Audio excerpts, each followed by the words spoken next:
नमस्कार, चंडीगढ़ से आपका स्वागत है। मैं हूं आरजू। आइए सबसे पहले नजर डालते हैं अहम खबरों पर। भारतीय रिजर्व बैंक ने द्विमासिक मौद्रिक नीति की घोषणा। प्रमुख ब्याज दरों में नहीं कोई परिवर्तन। केंद्रीय मंत्री रामविलास पासवान का कल नई दिल्ली में हुआ निधन। अंतिम संस्कार कल होगा पटना में।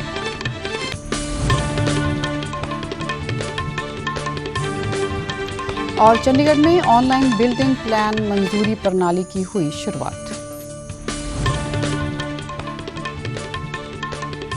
अब समाचार विस्तार से। भारतीय रिजर्व बैंक ने प्रमुख ब्याज दरों को बरकरार रखा है। रिजर्व बैंक ने आज मुंबई में अपनी द्विमासिक मौद्रिक नीति की घोषणा की। रिवर्स रेपो दर पहले की तरह 3.35% और रेपो दर 4% पर बरकरार रहेगी। मौद्रिक नीति समिति ने कम से कम चालू वित्त वर्ष और अगले वर्ष तक आवश्यकता अनुसार यथास्थिति बनाए रखने का फैसला किया है। क्योंकि भारतीय अर्थव्यवस्था कोविड से लड़ाई के निर्णायक दौर में प्रवेश कर रही है, रिजर्व बैंक के गवर्नर शक्तिकांत दास ने बड़ी घोषणा करते हुए प्रस्ताव किया है कि दिसंबर 2020 से आरटीजीएस के जरिए पैसे के अंतरण की सुविधा रात दिन उपलब्ध करवाई जाएगी। Policy repo rate unchanged at 4%. The marginal standing facility rate and the bank rate remain unchanged at 4.2%. The reverse repo rate stands unchanged at 3.35%. MPC also decided to continue with the accommodative stance of monetary policy as long as necessary, at least through the current financial year and into the next year.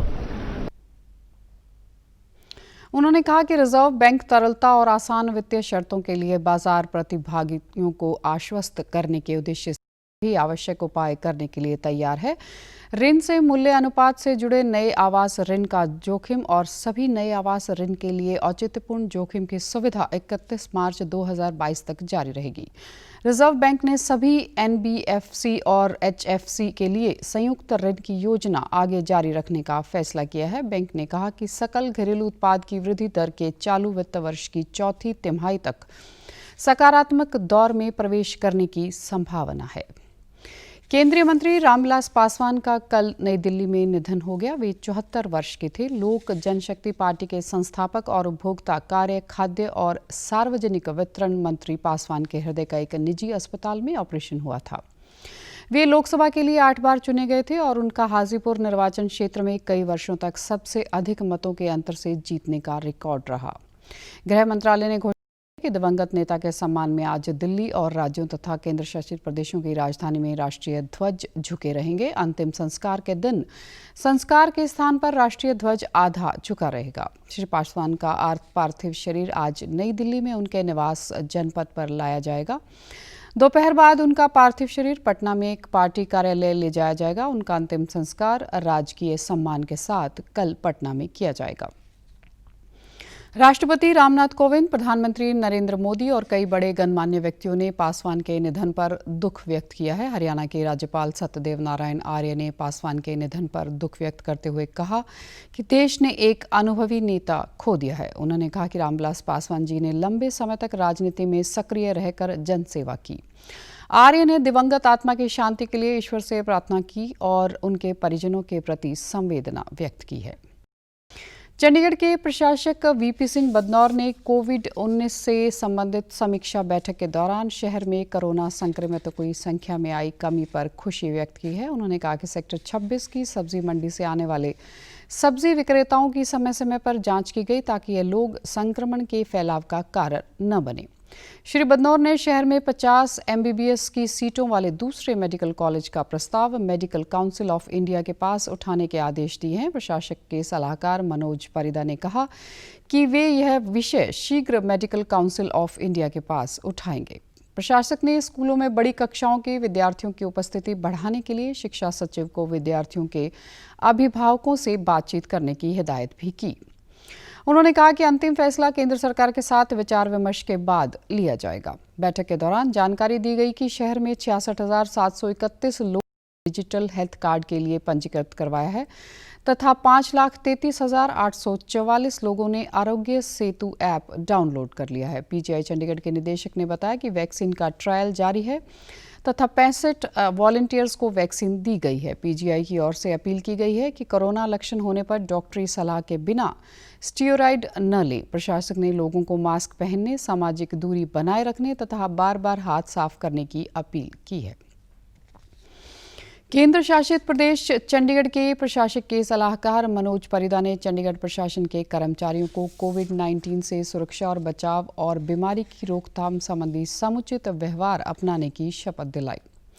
UT सचिवालय चंडीगढ़ में हुए जन आंदोलन के दौरान कर्मचारियों ने शपथ ली कि प्रधानमंत्री द्वारा इस संबंध में शुरू किए गए जन आंदोलन अभियान के दौरान वे बीमारी से बचाव के लिए सभी आवश्यक सावधानियां चंडीगढ़ नगर निगम के कर्मचारियों ने भी इस संबंध में शपथ ली। इस अवसर पर मनोज परिदा ने कहा कि प्रधानमंत्री द्वारा त्योहारों, सर्दियों तथा आर्थिक गतिविधियों की शुरुआत को देखते हुए ये अभियान चलाया जा रहा है।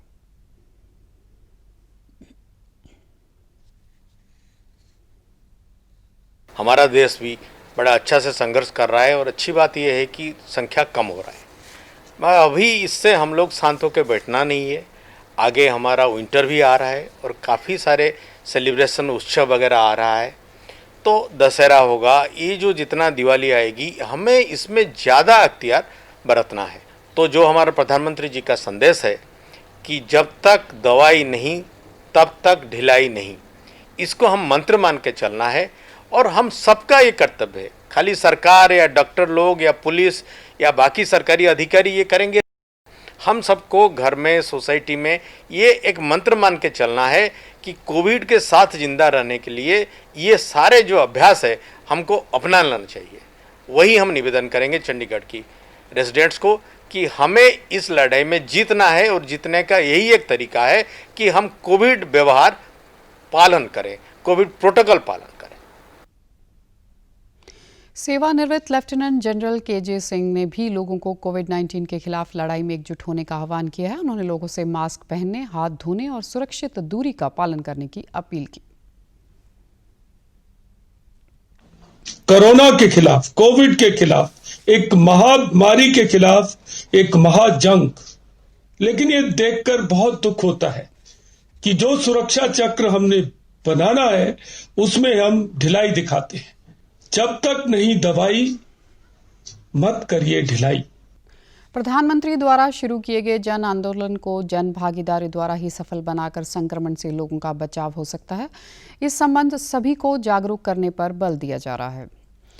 प्रेस इन्फॉर्मेशन ब्यूरो चंडीगढ़ और रीजनल आउटरीच ब्यूरो चंडीगढ़ द्वारा कोरोना से सुरक्षा और बचाव के लिए समुचित व्यवहार पर वेबिनार करवाया गया। इस वेबिनार में भाग लेने वाले लोगों ने बताया कि अनलॉक के बाद कोरोना के चलते हम लोग अपनी रोजमर्रा की जिंदगी जी सकते हैं। वक्ताओं ने कहा कि बेशक अनलॉक के बाद सब कुछ खुल चुका है, आर्थिक गतिविधियां शुरू हो गई हैं, लेकिन इसके बावजूद भी हमें सतर्क रहने की आवश्यकता है क्योंकि कोरोना अभी खत्म नहीं हुआ।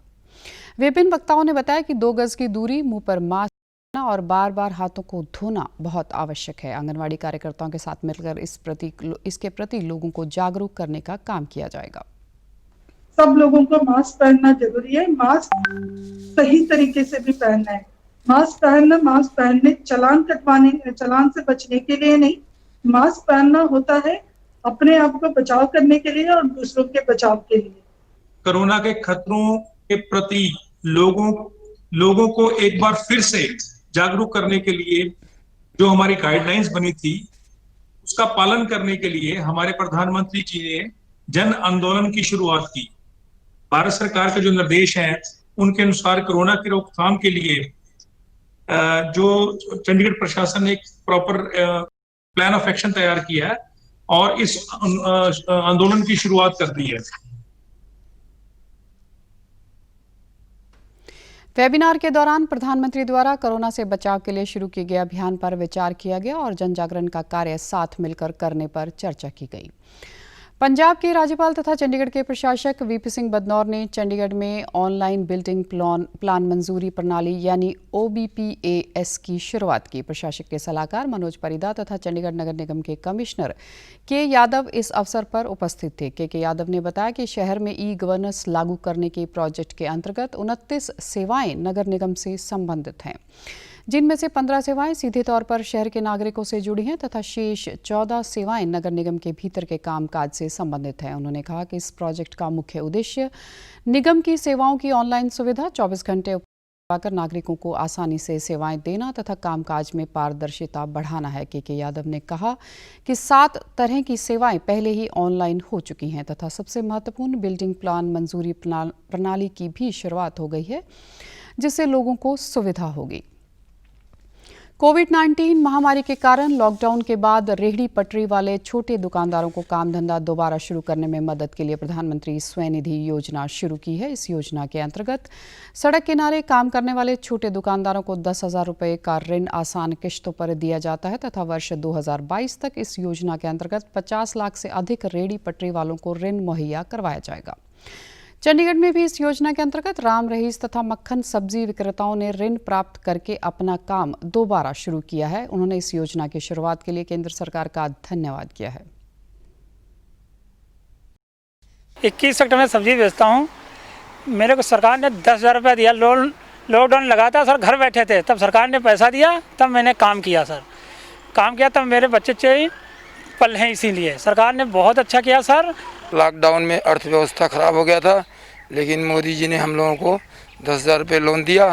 इसी से हम लोगों का जीविका चल रहा है और हम मोदी जी का बहुत धन्यवाद करते हैं और आगे भी हम लोगों का व्यवस्था करेंगे।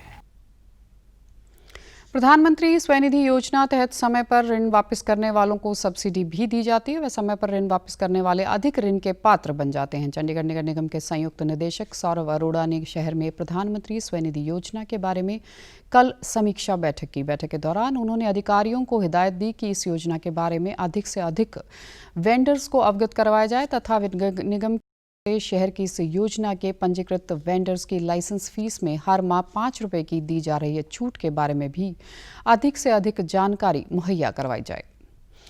हरियाणा के वन एवं वन्य प्राणी मंत्री कंवरपाल ने लोगों से आह्वान किया है कि वे सरकारी प्रयासों के साथ साथ दिन प्रतिदिन लुप्त हो रही पेड़ पौधों की प्रजातियों तथा वन्य प्राणियों के संरक्षण और संवर्धन व सहयोग के लिए आगे आएं।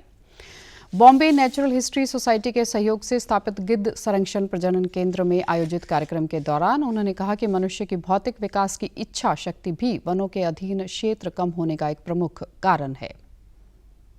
जो ऐसा ऐसा हमारी गलतियों की वजह से नष्ट हो गए, ऐसे पेड़ पौधे हैं जो नष्ट हो गए, ऐसे जीव हैं जो आज नहीं रहे।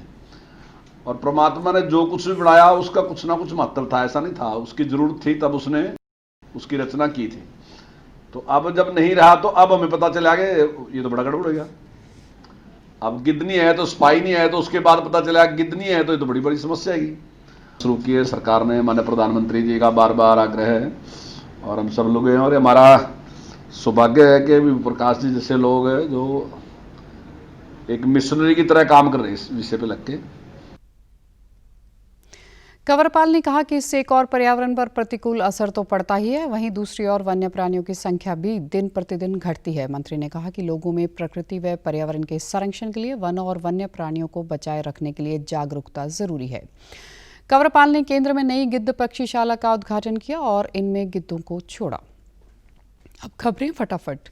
चंडीगढ़ में नए 11 कंटेनमेंट जोन का ऐलान किया गया। कोरोना वायरस की खतरा भी टला नहीं है, इसलिए सभी से निवेदन है कि बाहर जाने के समय मास्क जरूर पहनें, सामाजिक दूरी बनाए रखें, बार बार अपने हाथ साबुन से धोएं और सैनिटाइजर का इस्तेमाल करें। पूर्ण मानव जाति को अपनी आगोश में ले चुका है। टीका या दवाई उपलब्ध होने तक महामारी के खिलाफ मानवता की जंग जारी है। ऐसे में सबसे जरूरी है सावधानी और बचाव। फेस मास्क कोरोना से रोकथाम का सबसे प्रभावी उपाय साबित हुआ है।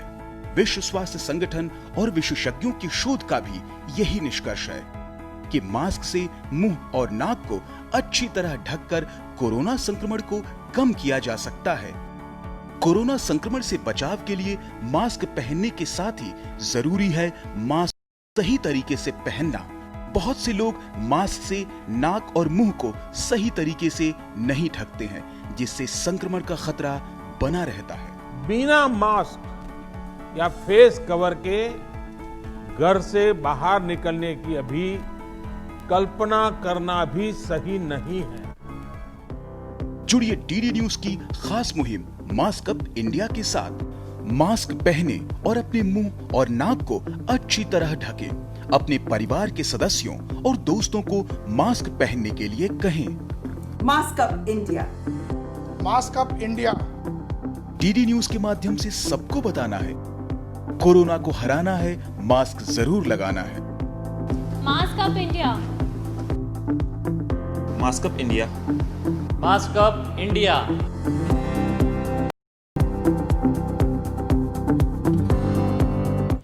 और आप हमारे समाचार YouTube channel DD news Chandigarh, Facebook DD news Chandigarh और Twitter handle DD news CHT पर भी देख सकते हैं।